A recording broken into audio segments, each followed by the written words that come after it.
Luciano Páez, soy uno de los editores de esta casa editorial, junto con Guido Link, que aquí está presente. Y les voy a contar un poco que esta presentación está armada para que nos acompañe Pablo Llanera y Analía de la Fuente, quien en cualquier momento les voy a leer unas pequeñas biografías para que sepan un poquito más. Pero acto curioso, quizás simbólico, Pablo Llanera no está presente. Y voy a leer yo un texto que él nos dejó para la ocasión, un texto muy pertinente, muy preciso. Y para hablar de un libro de estas características, que es como la evocación de un poeta desde una gruta desde el poeta, parece que le aporta una carga simbólica su ausencia o su presencia estelar, así como el espacio que nos reúne, que es esta capilla recuperada, por la cual también queremos agradecer muchísimo al Centro Cultural Recoleta por dejarnos hacer este evento acá, que más allá de la belleza que nos reúne, creíamos que también le aportaba una carga simbólica que no conocíamos, pero cuando entramos vimos que hay una pequeña gruta abajo, que también, si conocen el libro y si prestan un poco más a lo que venga de esta presentación, también le aporta una carga al simbólico. Y creo que la fecha, diciembre, el 8 de diciembre, también son días que nos permiten ponernos en este tono sacro o desacralizado. Así que, si me permiten, quiero contar un poco de Analía de la Fuente, que es profesora de castellano, literatura y latín, magíster en la carrera de escritura creativa. Trabaja como docente en la Escuela Técnica número 25, teniente primero de la artillería, e integra un grupo de investigación que se llama Palimpsestos, que coordina María Meloni con el auspicio de la Universidad de 3 de Febrero. Y además escribe poesía y ensayo, y es madre de Eva, Juana y Lucía, otra trina que por aquí están. Pablo Llanera, la fantasmagoría presencia, ausencia estelar, también nació en Buenos Aires, es crítico de música y de literatura, docente de música, traductor, también periodista, trabajó en La Nación y en diversos medios, tradujo del alemán a Georg Büchner, Samuel Kerouac, Günter Grass, Adalberto Chamizo, Jan Gould o John Cage, también es traductor de la Casa de Persona, y ha hecho una contratada y un texto que nos acompaña también en la edición de este libro. Y María, ¿qué decir o qué no decir? Ya la conocemos todos. Quiero hacer una pregunta técnica, pero no sé si es posible porque están filmando. ¿No se podría iluminar un poquito la platea? Porque no veo nada. María dice que no nos vemos a ustedes para nosotros son una pantalla negra con algunas otras luces. Si quizás se puede dar un poco de luz en la sala para que veamos nosotros, si se puede, estaría bien. Sí. A mí me gustaría presentar algo de tu colaboración con la editorial, con Interzona, porque has traducido un prologado a Milhouse Hausser, a Valentín Pelcos, a Sir Thomas Browne, que es el próximo libro que sacamos, y que este es el primer libro que tenemos como autora en la casa, pero nosotros sentimos que son parte de la construcción de nuestro catálogo, y que por cierto estamos todavía festejando nuestros 20 años y celebramos algunas de las alianzas. Así que si les parece voy a leerles lo que nos dejó Pablo Llanera, luego le voy a dar la lectura de Analía. Vamos a tener un momento para compartir las impresiones de esto. La boca del infierno es un libro órfico, del mismo modo que las bocas del infierno son muchas, pero el infierno uno. Hay una sola boca del solo monstruo que dice la propia muerte. No existe más que una muerte, la propia. Como enseñó Séneca en su epístola 69, Nemo moritur nisi sua morte. Nadie muere sino su propia muerte. No hay más que el propio infierno, así como la salvación de cada uno es la suya propia. También las monstruosidades son varias, y el monstruo único y propio. El infierno, no lo sabemos, podría ser cierta vida después de la muerte, o la muerte en la propia vida.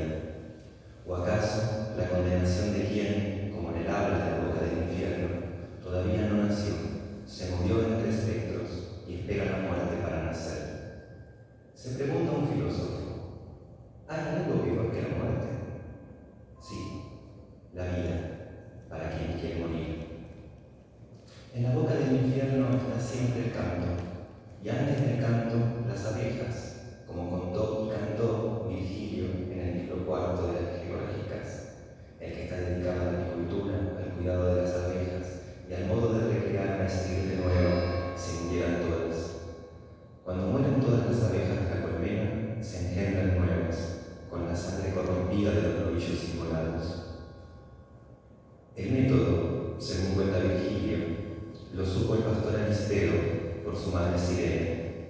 Pero ¿quién ignora que en la muerte de las abejas, y por lo tanto en la ofrenda expiatoria, estaba la venganza de Orfeo por la muerte anterior y doble de Eurídice? El mito se abre paso. Orfeo llega hasta las hondas puertas de Dite, alta hostia Iris, la boca del infierno, la boca que articula el signo de la muerte propia. No hay abeja en el libro de María Negroni, pero el privilegio de la libación se le concede aquí al colibrí. Todavía es el canto de los colibríes atravesando el cielo, llenando de intermitencias la flor del mundo. Todavía, como el que no nació, pero no durante mucho tiempo más. Todavía, no porque la triste hermosura del poema es una sabiduría que tarda. La intermitencia es efecto de todavía, algo interrumpido que no llega a completarse. Podemos citar unas líneas de María sobre Orfeo en otro libro suyo, Ciudad Gótica, unas líneas en primera persona. Busco al Orfeo que, en Eurídice, se buscara y se perdiera a sí mismo, entrara en su pura desaparición, porque es ahí donde es posible alzarse en el sueño, dormir el mundo. Para Orfeo, parece decirnos María, o lo dice, la muerte es un regreso. En su condición de libro órfico, La boca del infierno es un libro sobre el poeta, y más generalmente sobre cualquiera que escribe. Diría más, sobre el fracaso que sobreviene después de lo que iba a escribirse, diría más, sobre el fracaso que sobreviene después de que lo que iba a escribirse fue escrito. El canto ya infecundo de Orfeo en las regiones hiperbóreas es semejante al hastío de la casa verbal, que parece el que habla en el libro de María. Para que nazca la palabra blanca, un poema que no muestra ya nada, para que nazca de nuevo como vuelve a crearse la estirpe de abejas, hace falta el poeta, el monstruo, la inmolación. Pablo Llanera.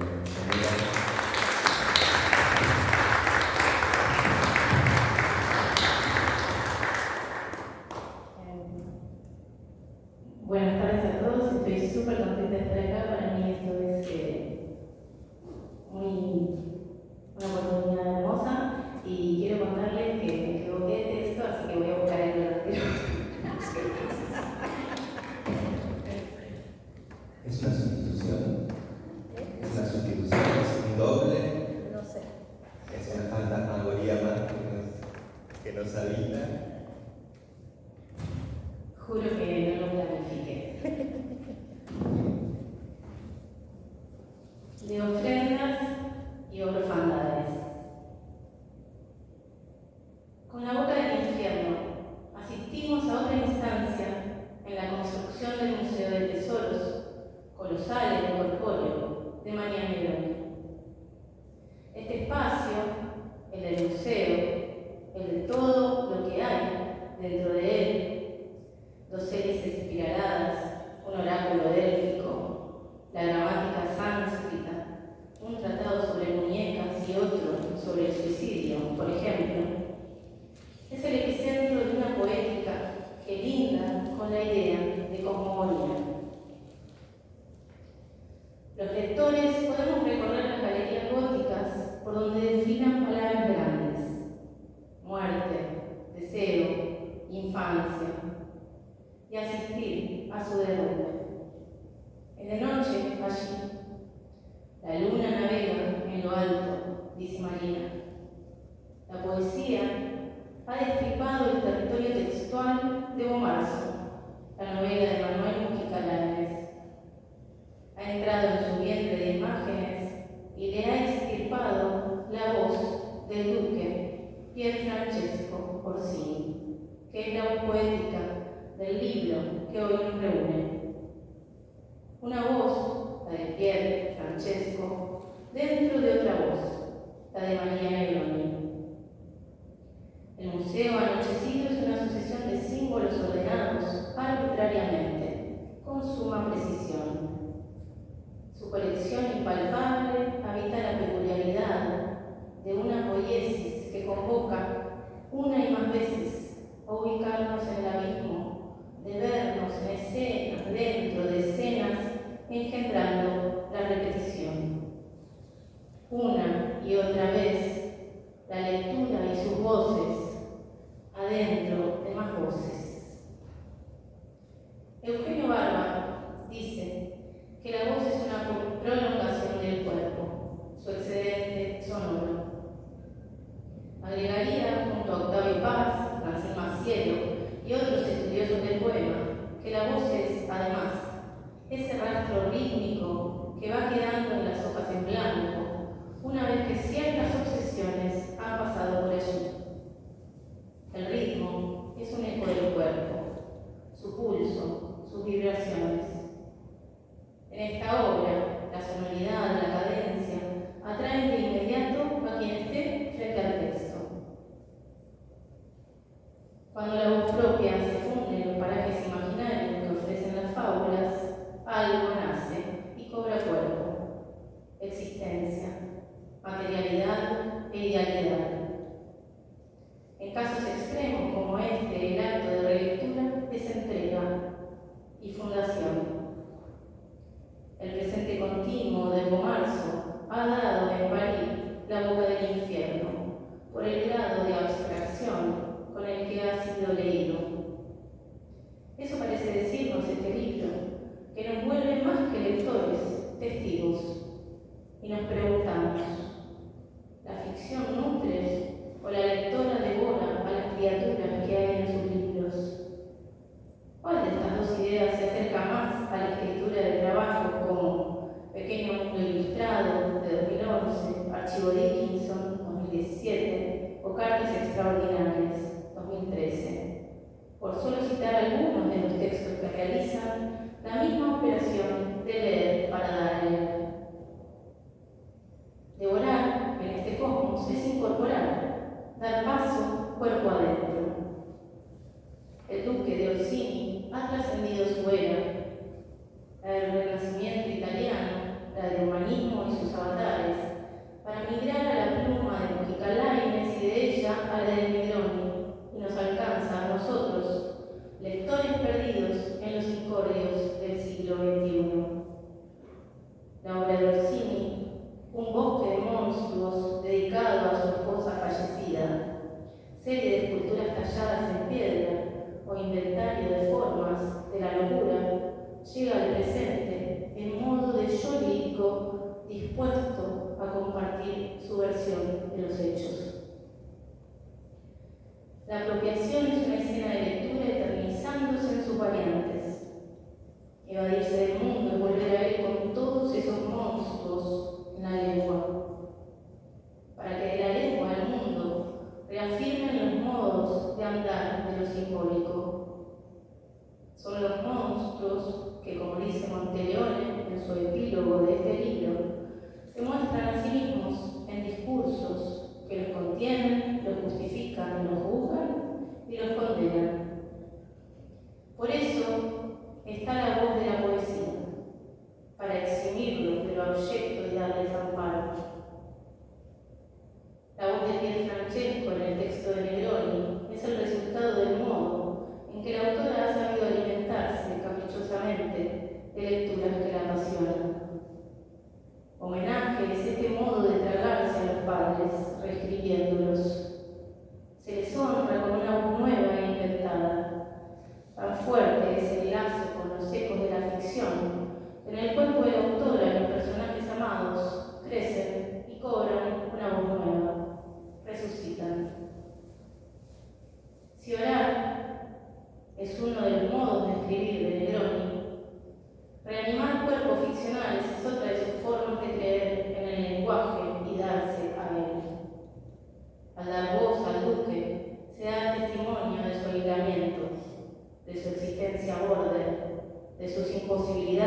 sangre, desarraigo.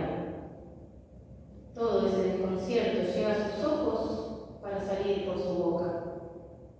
Luchan para catalogar el mundo, nos dice, de los hombres, para fabricar la nada misma. Y esa nada lo habita él con su monstruosidad. Como un espejo trágico, la voz del duque nos narra lo inacible de los latidos humanos, sucumbiendo al ruido y la estupidez. Entre todas las bocas del infierno, la de su escritura es la que le permite posicionarse en las afueras, en su exilio personal. Él elige, en una lectura pormenorizada de su alrededor, morar los márgenes. Su sitio es el de los hombres quebradizos que deben escoger un espacio, tomarlo para sí, hacerlo querencia, con el único fin de reinventar la vida y sus posibilidades, para que la propia vida no se envilezca. Su voz nos conduce y acaudala. Por fuera de las simetrías, en lo deforme, en el inhumano derecho de disentir, hay un hábitat posible, parece decirnos, una fortaleza que consiste en interpelar lo real, dejando a la intemperie toda la estupidez del mundo. Gracias.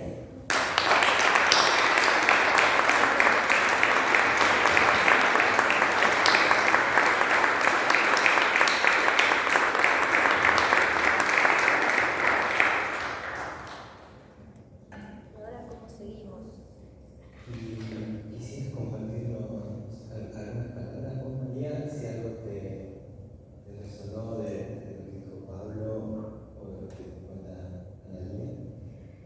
Bueno, primero quería agradecer a Editorial, que también es recíproco el sentimiento, para mí también es una casa. Así que muy contenta por eso, y también a todos ustedes que con este calor tremendo se vinieron hasta acá, así que muchas gracias. Escuchaba, ¿no? Lo que leían, y estaba tratando de hacer memoria de exactamente cuándo fue que me surgió la idea de escribir, como dijo, ¿cómo es que dijiste? Como tragar a los padres, o como fuera devorarse a los padres, ¿no? Ahora sí usa a los padres para darles voz. Sé que es posterior, obviamente, a Museo Negro, que es mi primera incursión en la noche gótica. Y es la primera vez en Museo Negro que tuve como esta idea, seguramente un poco arbitraria y enloquecida, de que todos los monstruos que aparecen en la literatura gótica son o pueden ser alter egos de las figuras del poeta. Esa fue como una primera epifanía que tuve al contrastar la fotografía que Nadal le sacó a Baudelaire, el primer poeta de la modernidad en el siglo XIX, y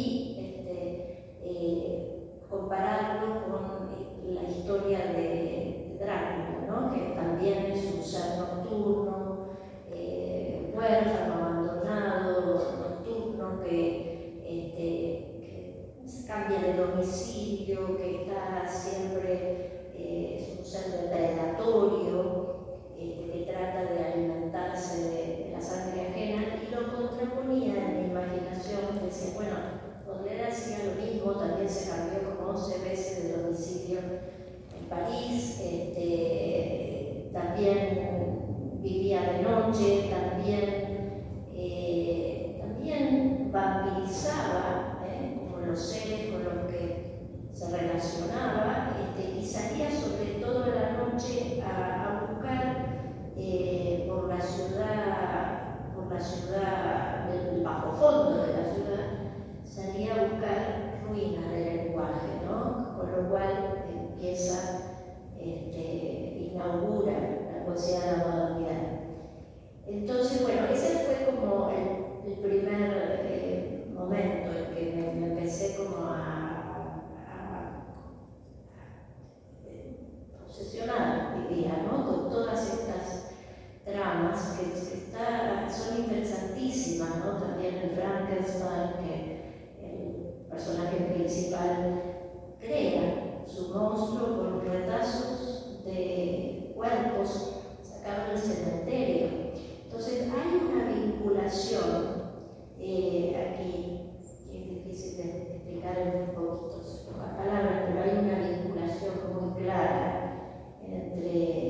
poesía y muerte.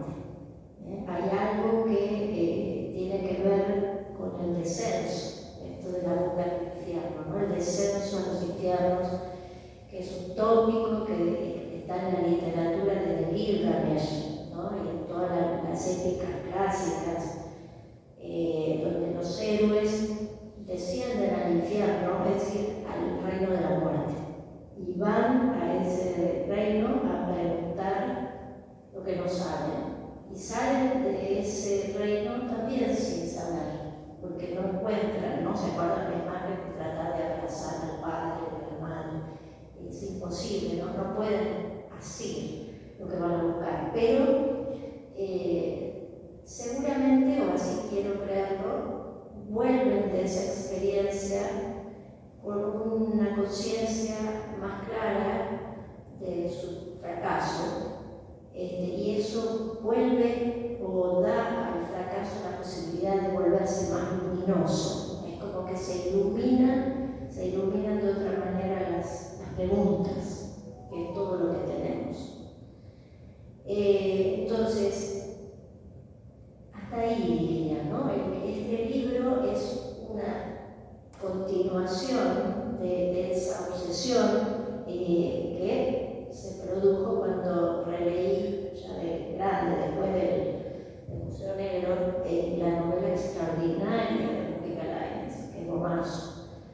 Extraordinaria novela, si no la han leído, leanla. Y ahí obviamente este personaje me fascinó porque el duque de Orsini es también, ¿no? Es un ser contrahecho, monstruoso, solitario, abandonado, que vive, digamos, atado como a sus cicatrices psíquicas, diría yo. Y lo que me pareció más maravilloso de todo es que en un momento de la novela el duque se construye una especie de sótano, o hay una escalera que une su castillo con una cueva donde instala a una especie de alquimista con el que está trabajando, y desciende cada noche, ¿no? El descenso es fundamental. Desciende y allí tiene la idea de construir afuera del castillo, en los jardines que se pueden visitar actualmente, su parque de monstruos. Es decir, que pone a sus monstruos afuera, los transforma en estatuas. Esta es otra idea extraordinaria que aparece también en La Condesa Sangrienta de Pizarnik, ¿no? Donde la condesa de Sexta, en este caso, deja a las muchachas a las que mata por hipodermia en medio de la nieve, desnudas, en bosque nevado, como si fueran estatuas.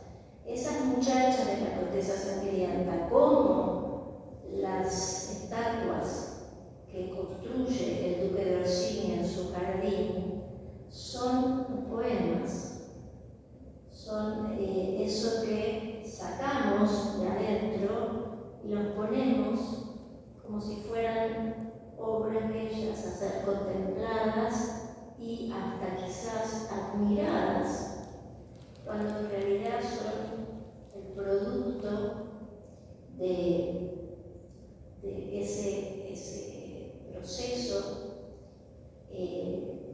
atroz, diría yo, milagroso, complejo, terrible, horrible, extraordinario del acto de escribir. Eso.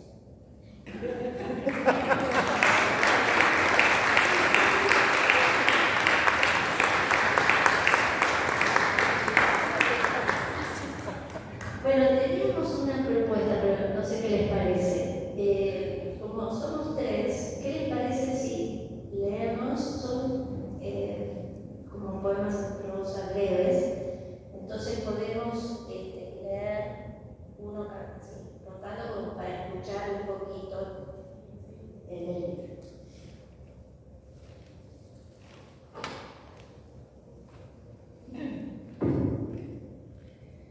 Mis obras no existen.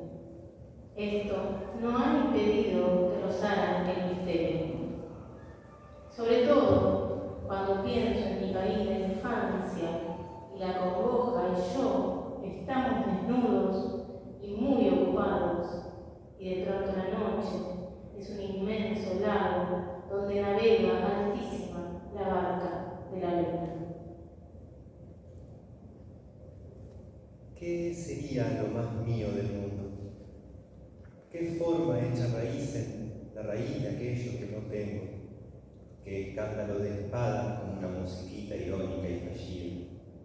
En esta orgía paupérrima cambian los actores, pero no el suplicio. No el museo indescifrable del amor y la muerte. Lo puede todo, la nada que me habita.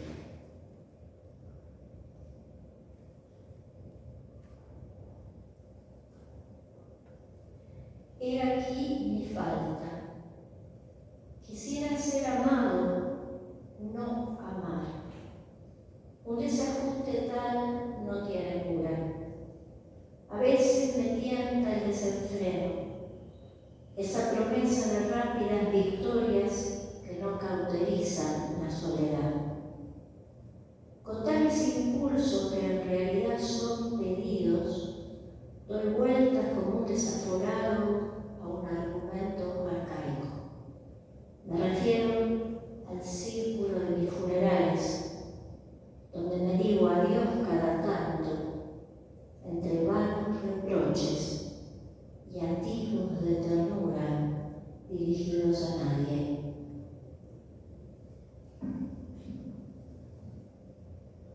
El infierno tiene muchas bocas. Una de ellas es la letra confusa de mi vida, que contiene el signo de mi propia muerte. A esa boca la he visto pocas veces. Había allí un terror, un campo de energía lóbrega e intensa. De lejos me pareció un templo, una hirviente humareda donde unas hienas miraban todo con fervor lascivo. A ese emblema abstracto le debo mis mejores páginas, las menos falsas.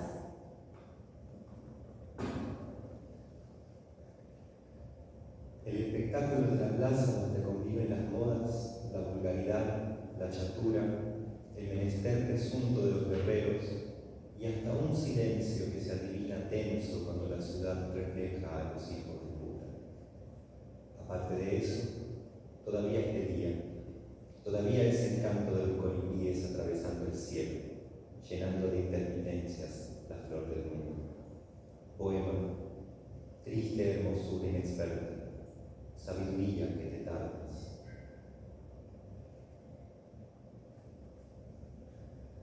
Otra de las bocas es ella, vituperada y temida, cuyas formas duplican el vacío pleno de lo femenino. Nunca sabré decirlo, pero lo sé de cierto. Hacia ella voy cuando me olvido de mí mismo. De ella brotan mi amor sin nadie, mi casa pensativa, mi última verdad. De su fulgor de llamas de ardiente vía, donde habitan los monstruos erguidos en mi orgullo.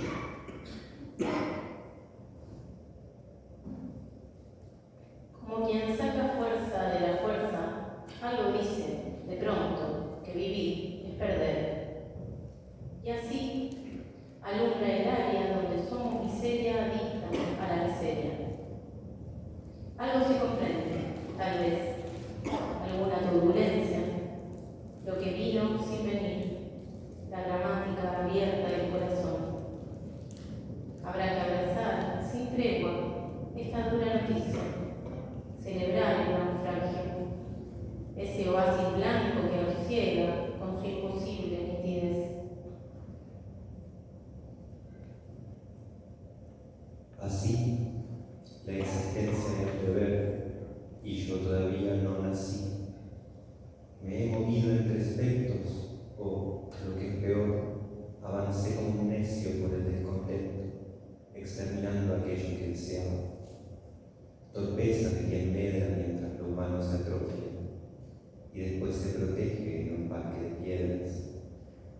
en sí, en ese júbilo tristísimo, algo canta. Es el alma, pequeña luz que sueña en medio de los grandes monstruos, cada vez más igual a sí misma, más sedienta de palabras blancas.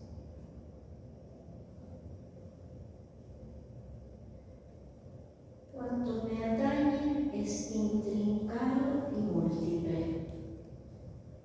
Si hay alma, si hay viaje de la vida, lo oscurece la zona del espejo. Nada sé del extravío humano, de lo afín que trama pactos con dados invisibles. Y así no puedo percibir qué espectro llora cuando estoy alegre, ni qué secuencia